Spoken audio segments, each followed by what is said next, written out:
नमस्कार, मी स्वप्नील खैरनार. NK न्यूजमध्ये आपले स्वागत. आजच्या ठळक बातम्या. पहिल्या कसोटीवर भारताची पकड, गोदेला पहिला पूर, ईगल नाशिक टायटन्स यांनी विजेतेपद पटकावले. पाहूया बातम्या सविस्तरमध्ये. आता बातमी ऐतिहासिक क्षणाची. इंग्लंडमध्ये सुरू असलेल्या पहिल्या कसोटी सामन्यात चौथ्या दिवशी भारताचा यष्टीरक्षक फलंदाज रिषभ पंत याने ऐतिहासिक खेळी केली. पहिल्या डावात शतकी आणि दुसऱ्या डावात शतक झळकवण्याचा पराक्रम पंतने केला. त्याला KL राहुल याने शतकी खेळी करून चांगली साथ दिली. चहापाण्याला खेळ थांबला तेव्हा भारताकडे 304 धावांची आघाडी झाली होती. अखेरचे वृत्त हाती आले तेव्हा भारताने 4 बाद 330 धावा केल्या होत्या.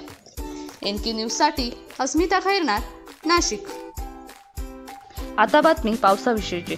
गेल्या 2 दिवसापासून सुरू असलेल्या संततधार पावसामुळे गंगापूर धरणाची सातत्याने पातळी वाढत आहे. त्यामुळे आज दुपारी 6000 क्युसेक्सने पाण्याचा विसर्ग करण्यात आला. नदी किनारी असलेले दुकानं हलवण्यात आले असून सेल्फी काढण्यासाठी गर्दी झाली आहे.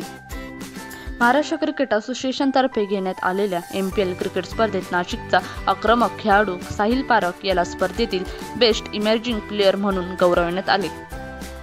स्पर्धेत त्यांनी 9 डावात 202 धावा फटकवल्या. त्याचबरोबर या स्पर्धेत नाशिकचा रामकृष्ण घोष यांनी 8 तर सत्यजित बच्छाव यांनी 9 बळी घेतले. या स्पर्धेचे विजेते पदक नाशिक ईगल टायटन्सने पटकावले. वेळ झाली आहे इथेच थांबण्याची. तोपर्यंत नमस्कार.